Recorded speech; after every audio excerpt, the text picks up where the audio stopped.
Again, awesome to see the sweep. Good for the boys. Good for the fandom to get that joy, especially because the Diamondbacks, I have it right here. They had won 9 consecutive series in 30 of their last 40 games.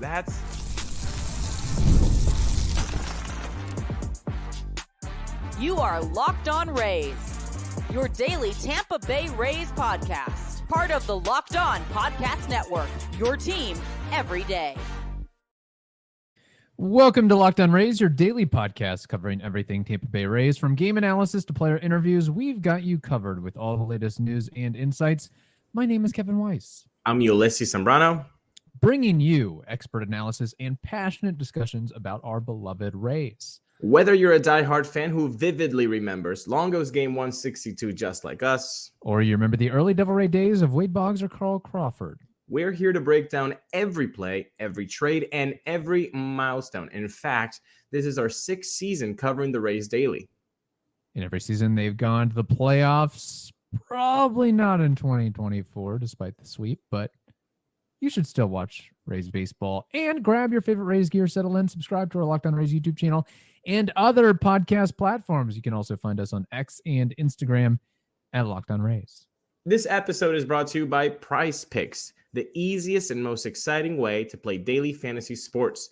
Go to PricePicks.com/LockedOnMLB and use code all lowercase LockedOnMLB for a first deposit match up to $100. Stu Sternberg made more than $100 this weekend. Yes, he did.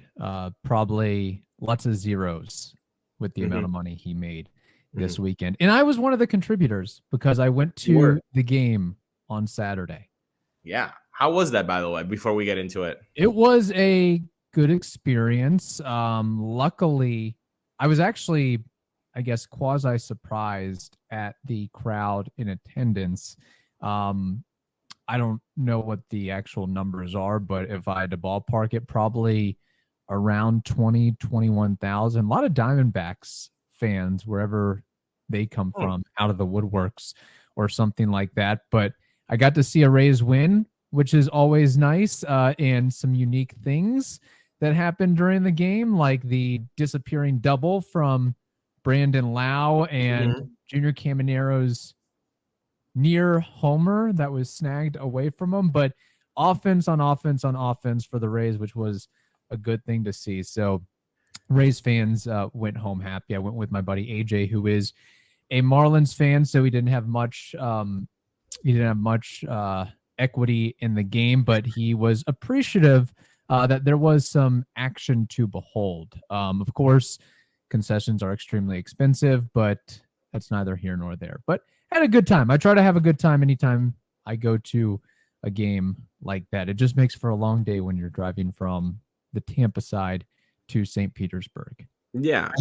Sometimes I forget that and don't totally understand. You're not just watching a 2.5-hour game. You're commuting for like 2.5 hours as well. I think we need to allocate resources, both time and money, when you're like, okay, I'm going to the Trop. Okay, well, I need this much amount of time. I need this much amount of money. And then I'm going to have a great time. You know, it's kind of like when I used to go to the Hard Rock when I was young. And I taught myself this. Don't go in with your wallet. Right. Go in with like a certain amount of money. Once that $50, and then once it's gone, it's gone. It's gone. You were just now staring at the music stuff at the wall. Yeah. Or walk the heck out of there. Now, something you would not like about what occurred on Saturday's game, the wave. Throughout the entire stadium, I think it was the later innings. What was the score? As one of the Rays pitchers I think it was when Manny Rodriguez was up pitching. I would think that'd be a distraction to the pitcher, but it went on for probably a good 10 minutes. So you would have hated that. Do you remember what was the score? The Rays were up by quite a few runs, if I recall. I think it might have been 6-1, give or take, at that juncture. Okay, fair enough. Yeah, I would not have liked that, but I'm glad. I would have liked to see the Rays W in person. I'm glad you get to experience that. Now, I will say this. Sorry, not to just spend the whole first segment on the game, but it was pretty cool because I don't think I've gone to many games where they do a theme night, so to speak, but it was FAMU night, FAMU graduate alumni night, and all the FAMU alumni got branded Tampa Bay FAMU hats that are that cool orange and green. It was really nice to see all those hats in a section, and I do appreciate the Rays effort to reach out to these different groups and market design certain hats just for them. So I think I missed out on the USF one once again. Yeah. That's something I really want. I think that's really cool. So okay, takeaways, Monday's episode, right? What was really cool was a sweep for the Rays. I can't remember the last sweep the Rays have had. Have they had a sweep this year? I can tell you it was in May when the Rays swept the New York Mets, which we went to that Friday night game, and we saw that that offense go nuts, and then the pitching didn't do kind of its job, and we were biting our nails until the end. But yeah, that's how long it's been since the Rays swept a 3-game series, since early May. And the takeaway, it's that line from Pacino. It's just when I thought I was out, they pull me back in. Let's remember what the Rays did in, what was it, 2011? The amazing September. Maybe there's some magic. I think if they're, and I've said this before, if they were to make it, it would be a miracle / one of the best, if not the best. It's going to be the best comeback of this franchise if they ever make the playoffs. But I'm not there. I already got off the bus. I got off the bandwagon. I'm not gonna jump back in after a week. What would it take? Yeah. What would it take for you to jump back in? Like, hey, we're 2 games out of the 3rd wild card spot, or they're tied for the 3rd wild card spot, or they're in the 3rd wild card spot. At what point will you say, okay, I am going to have my eyes tethered to the television screen? I've vacillated upon if it's a games back situation or how well the team can play. Because if the other teams start to falter and the Rays kind of just do this rubber band action of like winning 4 and then losing 2 and then losing 3 and then winning 2, like if they keep doing this, then the trust in the team is really not gained. Because it's not them, it's the other teams that are faltering around them. But if this team were to actually like rip off like 7-8 wins in a row, okay, maybe we can start looking at the options there. But I think it has to be a combination. It has to be a combination of teams around you need to start faltering, and there's a lot of teams ahead of you. So then a lot of them need to start faltering right around the same time while you have the toughest schedule of 2024 remaining. And then you suddenly have to do things that you've never done in this whole season, which is win 7-8 games in a row. It just seems like a lot of things have to go right for this Rays team to actually see the playoffs. So again, awesome to see the sweep.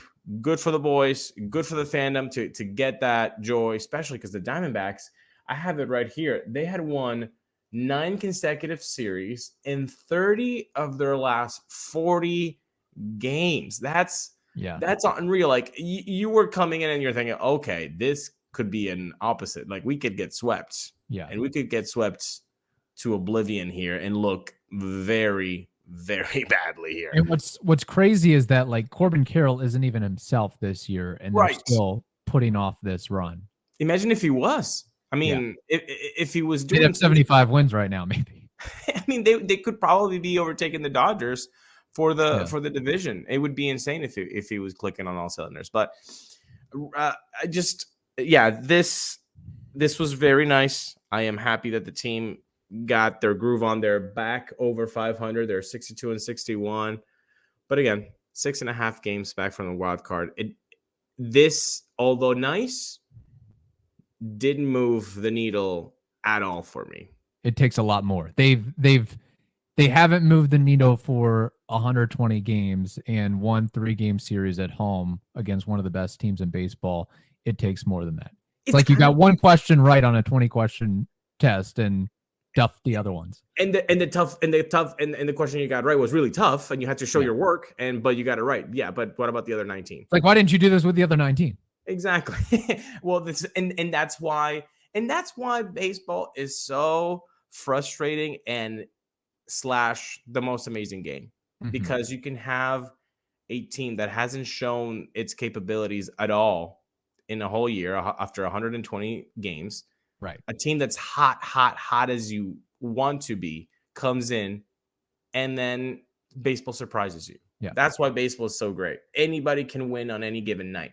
Not a lot of sports have that. Yeah. Basketball, football, like they don't have that. Like if you are the superior team, it is very difficult for you to just suddenly just not do what you're expected to do in those two other sports. I don't know about hockey. I don't know enough about hockey, but it's crazy how baseball can do that. It's really cool. Yeah.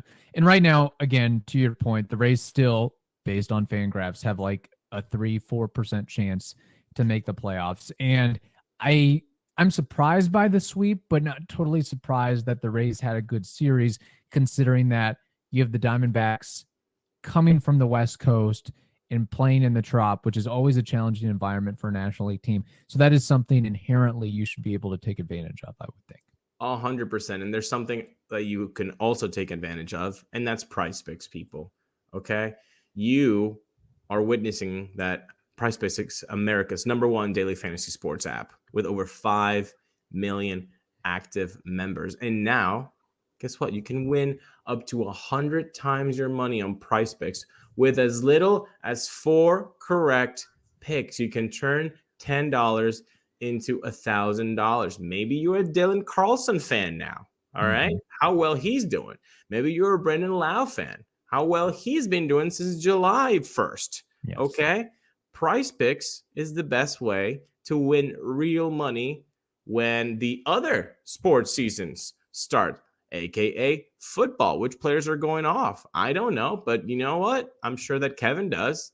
And if Kevin knows that, and you know that, then you have to download PrizePicks today. Use Locked On MLB for the code, and you get a first deposit match up to $100. That's code Locked On MLB on PrizePicks for a deposit match up to $100. PrizePicks, run your game. Well, you mentioned Brandon Lowe, and I just wanted to give him kudos and spotlight him for a moment. Yes, since July 1st, he has remained on fire. He was an impactful piece in all 3 games over the weekend. Friday, he had the walk-off single. Saturday, he had the disappearing double and 2-run homer. Sunday, he had a 2-run homer. And he is working his way up in the Rays record books. He recently surpassed BJ Upton for 4th all-time in home runs in a Rays uniform at 121. Number 3 on the list is Aubrey Huff at 128. So my question to you, Ulises, does Brandon Lowe tie or surpass Aubrey Huff by the end of this season? Oh, man. So we would need 7 homers to tie Huff, 8 to surpass him. And let's also acknowledge the run that B. Lowe is on. I mean, he's basically the best player on the team right now. Now that Zach Eflin's traded, Randy's traded, Isak's traded, putting up very, very respectful numbers, more than respectful. 857 OPS, 16 homers, 48 RBI, 256 batting average. So he has really been on a roll since coming back from a couple injuries that he had earlier on this season. If he remains like just normal, I'm not asking for him to keep this pace up. That option is already getting picked up. Oh yeah, 100%. It makes all the sense in the world to pick it up at this point. For just because if he only plays a half a season and performs like he is right now, that $10.5 million option is worth it. And you can always trade him after the fact. And he's got an option for 2026, so that's another carrot that you could outline to a team that might be acquiring him. It's basically very, very so affordable friendly years. It's so affordable. You have him for an extra year. I mean, that I don't think the question for the fandom is, will they pick up his option? That is out of the window. Yeah. It is getting picked up no matter what. The only way that that's not getting picked up if he has an injury that makes you doubt of what he could be, a hip injury, a shoulder injury, something like that. Anything soft tissue like hamstring or quad or whatever, that would not affect, even if he misses the next 39 games, which is the number of games that the Rays have left. But to go to your original question, do you want to say tie or surpass Aubrey Huff? I'll say tie to be more conservative. Okay, so 7 homers to tie Aubrey Huff from 121 to 128. There are 39 games left. He needs to hit 7 home runs in 39 games. That could he hit 1 home run every 5 games? I think it's real tight.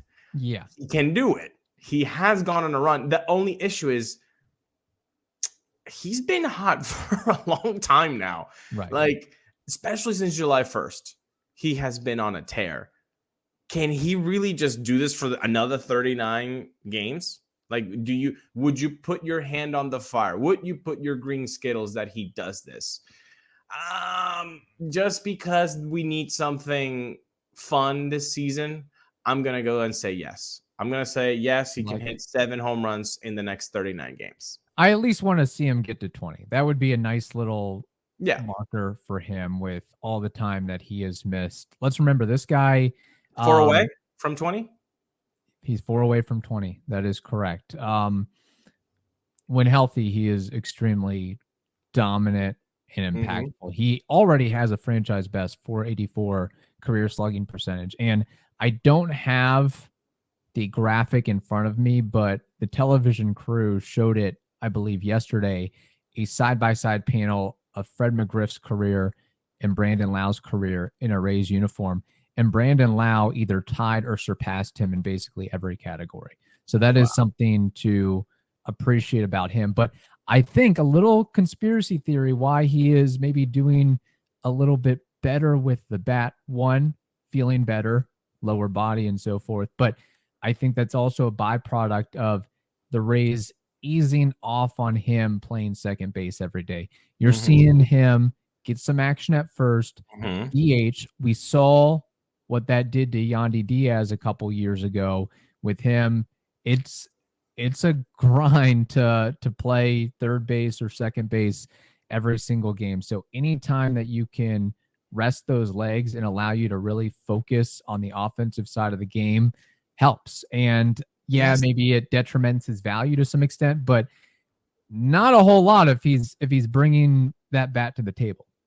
And OG fans know that we've been clamoring for Brandon Lowe at first base for years now. So the OG knows that we've been on that. It's how you can help keep him healthy. And you have that DH spot available. So if Brandon Lowe needs to be at first, hey, guess what? Yandy, you can go to DH or vice versa. Like, it just gives you a little bit more pliability to remain with those guys on the team at the same time. And let's be honest, not a lot of people on the roster can do what B-Low can, which is boom, 3-run shot. Here you go. Like, and put the team on his back. Like, I feel like if the question no longer is, will the Rays pick up his option, because they're going to, what is the remaining question with Brandon Lowe, Kevin? You tell me. Staying healthy? I think that would be it. No, I think the remaining question is where to play him next season and the year after. What is his arc? And I mean, you have Caminero up. He's got third base. Chris Morel, he's playing second. What do you do with Curtis Meade and all these other guys that are going to be on the come up? Maybe move Caballero to second. So it's not like you have to have Brandon Lowe playing at second base. And here's the other thing. Not everybody can handle the DH spot. I mean, we saw Harold Ramirez take care of it really well, but some guys have a really tough adjustment with that, not playing in the field. But Brandon Lowe seems to be doing okay with it. If he's able, Kevin, you're right. If he's able to pull off a DH, I know the Rays like to have the DH spot for people to get off their feet, and I understand that, and I get it, and I think it's a good strategy. You know what's also a good strategy? Having a guy that could possibly remain healthy and give you 40 bombs. Yes. I'm not going to say 40 bombs. Let's say 30 bombs because he's only done that like once. 30 bombs is something that would be very nice to get from your DH spot. And, sometimes first base. And, sometimes second base. But, like, if you're able to get that from the DH spot, now you're starting to be fill the roster out with something that you don't have, which is power. And so I think it's, again, a very easy decision for the Rays to pick up that option next year. It's a no-brainer. And if you look at his StatCast page, Savant page, there's a lot of red, which is a good thing. He's even running the bases pretty well this season as well. But the launch angle, sweet spot, about as good as it could be. Hard hit percentage, about as good as it could be. Barrel percentage, about as good as it could be. Walking a lot as well. And hey, we're seeing him hit the ball up the middle. We're seeing him hit home runs the other way. We're seeing him get a couple hits here and there off lefties. And of course, the signature pull very close to the foul pole line homer has been big for him as well. So yeah, I think it's you could make the argument that when the Rays didn't trade Brandon Lowe at the deadline, that they had full anticipation of picking up that option. And they also have a buyout to pay if they don't pick up that option. So I think it just makes sense from that perspective. And he's no longer spring chicken. He's on the wrong side of 30. Look, I still think he has a lot of good years left, but anything you can do to keep him off his feet would be ideal from my perspective anyway. So just wanted to take a moment to appreciate what Brandon Lowe has done. Again, he was the fastest primary second baseman to hit 100 homers in Major League history, beating out Ian Uggla in both games and playoff appearances. I should note that as well. So, all right, we have more to discuss, getting some listener comments here. But first, we have to tell you about FanDuel. You've heard us talk a lot about FanDuel, America's #1 sportsbook. Well, we have something a little different for you. Now, through September 22nd, all FanDuel customers can bet $5 and get a 3-week free trial of NFL Sunday Ticket from YouTube and YouTube TV. Then, with a YouTube TV base plan, you'll be able to watch every regular season Sunday afternoon out-of-market game. All you need is a Google account and a current form of payment, and you can cancel anytime. Always love that. All you have to do is visit FanDuel.com/LockedOn, LOCKEDON, to download America's #1 sportsbook. So good, I'll repeat it again. FanDuel.com/LockedOn to download America's #1 sportsbook. Be sure to check out all the odds that are there. Really cool stuff to check out with FanDuel. All right, getting to some listener comments and reaction from the weekend sweep that was. We put it out on the X machine. What's your biggest takeaway from the Rays sweep of the D-backs? And we got some good comments here. James Newkirk says the B-Low option just got interesting. Yes, we already discussed that. Hey King says, I need to be mindful of my blood pressure. Jake Stokes says, sometimes it's better to be lucky than good. Carlson, DeLuca, and Lowe, or Lau, maybe both of them, are going to be a great outfield next season. Obviously, he's talking about Josh Lowe. Although Lau has played in the outfield before. Morel and Caminero in the middle of the lineup are going to be a nice pairing for a few years. B-Lau staying hot. Good things are on the horizon. Just need a catcher and a shortstop. Samuel Bayless says, need another closer. Let's hope it doesn't unsettle the rest of the bullpen. Of course, he's referring to Pete Fairbanks having the lat strain. Yeah, out of all the good we've talked about on this show, we did oversight the Fairbanks issue and then Yandy Diaz getting hit by a pitch and maybe being out for a little bit of time as well, unfortunately. Chris Snyder says they're starting to take form for next season. Carlson was an amazingly good trade. Yandy will be traded at some time next year. Can we pause? Okay. Can we pause? Chris Snyder, I understand where you're coming from.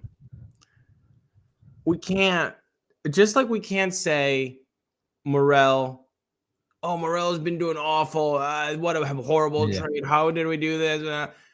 And on the other side of the coin, we can't say, oh, Carlson trade is working, like it's worked perfectly. That was an amazing trade. Like, it's been 18 games. Whatever side of the spectrum that you are, that Carlson is amazing and the Rays front office is fantastic, or that the Rays front office is awful for selling Isa Paredes and getting Morel, you're both wrong.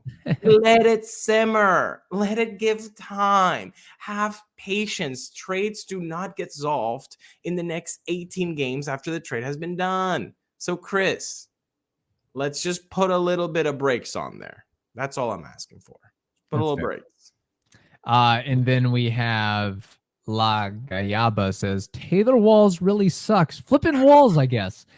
Pete is done for the year. DeLuca, Carlson, J-Lo, gosh, I can't read. J-Lo, Siri, outfield for 2025. I guess Taylor Walls, I mean, he swung the bat decently enough over the weekend. I guess he was referring to that, trying to catch the ball barehanded in no man's land. I guess that's what he's referring to, breaking up the no-hitter, if I remember. Yeah, that actually, I was going to bring that up. Like, I wasn't upset that he didn't make that catch. I was upset of who it reminded me of. Who did it remind you of? Of a shortstop that last season had to run all the way from shortstop to the left field bullpen and caught a baseball at the trop with his bare hand. And we were like, this guy is the best thing since sliced bread. We can't believe we have this guy for the next 12 years. That's what that play reminded me of that bleeping guy. And I was so upset. I was like, this mother bleeper. Like, I can't. It really upset. Taylor, why did you have to try with your hand? Because then you gave me memories of that other play that was made. And I was really upset for a little bit. So it wasn't that he misplayed, bobbled that situation. It was who it reminded you of, correct? Yeah, that's what upset me. And also, God, okay. One thing that I know people say that works with Cash is that he's even keeled and he's stoic, and that's great for the guys in the clubhouse to just know that no matter if they're on a 10-game streak or a 10-game losing streak, he's always going to be the same. That's great for a manager to have those relationships with people. Okay, point made. Gotcha. As a fan, I love it even more when he's not stoic. When Taylor Walls goes to third recklessly, without having to do so, to go to third, and gets tagged out by a mile, and it's embarrassing. And then the shot goes to Kevin Cash, and then he says, no, we're not going to review it. And then he turns away from the dugout and goes, bleep. And you know what the bleep that he said. And it started with an F. Yeah. And you know what it ended with? I got a little bit of like, oh, that's nice. It's nice to see him have some emotion. It's nice to see him say, when Taylor Walls does something reckless and not that smart on the base paths. Like, thank you. Thank you for recognizing that sucks to watch. Thank you for recognizing that I don't like what I just saw. I want my manager to show some frustration at some points. And that was nice. Is his frustration also related to the fact that Reed Brignac was a better hitter than Taylor Walls? Isn't that crazy? It's very close. It's crazy that it's close. It shouldn't be close. I think Brignac was like a 220 hitter for his career, actually. I'd like to see the OPSs. Very similar OPS, though. All right. Well, thank you all for the comments. We appreciate it. Hope you all have a wonderful day. Keep watching Rays baseball. They do, unfortunately, have to go to Oakland next. So the cross-country road trip may not work too much in their favor. That's always a challenge for everybody, and the late games and all that, and the Athletics not being as bad as everybody thought. So let's remain hopeful and see what they do over the next couple of days here. In the meantime, hope you all have a wonderful day. Stay safe, and we will talk to you on Tuesday.